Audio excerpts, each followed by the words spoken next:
দুই দশক যাবৎ বাংলা চলচ্চিত্রে একচ্ছত্র আধিপত্য বিস্তার করে আছেন সুপারস্টার শাকিব খান। তার নামের উপরেই ঢুকে মরা বাংলার গ্রামগঞ্জের প্রেক্ষাগৃহগুলোতে ভিড় জমাতো মানুষ।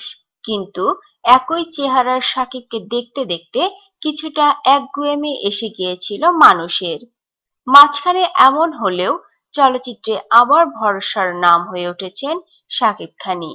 গেল বছরে ভারত বাংলাদেশের যৌথ প্রযোজনার ছবি শিকারীতে অভিনয় করে পাল্টে গেছেন শাকিব। দেশের গণ্ডি পেরিয়ে তিনি এখন ভারতেও তুমুল জনপ্রিয় হয়ে উঠেছেন। শিকারী ছবি দিয়ে পশ্চিম বাংলায় পদচারণা শুরু হয় স্বঘোষিত কিং খান শাকিব খানের। এরপর নবাব ছবি দিয়ে আরো জনপ্রিয় হন তিনি। এখন অভিনয় করেছেন চালবাজ, ভাইজান এলোরে, মাস্ক সহ একের পর এক যৌথ প্রযোজনা ছবিতে। ফলে বছরের বেশিরভাগ সময় ভারতের কলকাতাতেই থাকতে হচ্ছে শাকিব খানকে। তবে শুধু কলকাতা শহরেই নয়, ধীরে ধীরে পশ্চিমবঙ্গের মেদিনীপুর, মুর্শিদাবাদ, কৃষ্ণনগরেও তার ভক্তদল তৈরি হয়েছে। সেখানেও আছে তার যাতায়াত। শাকিব খানের হিট দুটি ছবি শিকারী ও নবাব এর নির্মাতা জয়দীপ মুখার্জি। সম্প্রতি তিনি টলিউড সংশ্লিষ্ট একটি ইউটিউব চ্যানেলকে দেয়া সাক্ষাৎকারে চলচ্চিত্রের বিভিন্ন বিষয় নিয়ে কথা বলেন। শাকিব খানকে প্রশংসায় ভাসিয়ে কলকাতার এই নির্মাতা বলেন, শিকারী করার পর শাকিবকে আমি যে ধরনের অভিনেতা হিসেবে পেলাম, যখন নবাব রিলিজ হলো তখন শাকিবকে ছাড়া অন্য কারো কথা মনে পড়েনি।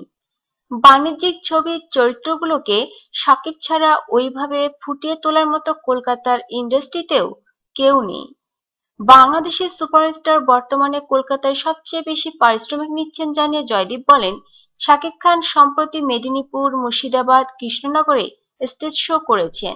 সেখানে তিনি জিৎ ও দেবের চেয়েও বেশি পারিশ্রমিক নিয়েছেন। এটা কিন্তু চারটেখানি কথা নয়। নির্মাতা আরো বলেন, বাংলাদেশের শাকিবের জনপ্রিয়তা রজনীকান্তের মতো। ভারতে অনেক বড় বড় হিরো আসছে, যার মধ্যে অমিতাভ বচ্চন একজন। আমি নিজেও অমিতাভ বচ্চনের ফ্যান।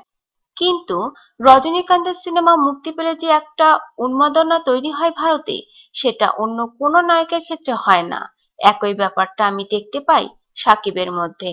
বাংলাদেশে শাকিবের ছবি মুক্তি মানে 2 সপ্তাহ হল মালিকরা টাকা তুলে নেবে। শাকিবের ছবি মেরিট কেমন, সে ছবি ভালো না খারাপ সেটা দেখার আগে সেখানে 2 সপ্তাহ চলে, হাউস ফুলও থাকে।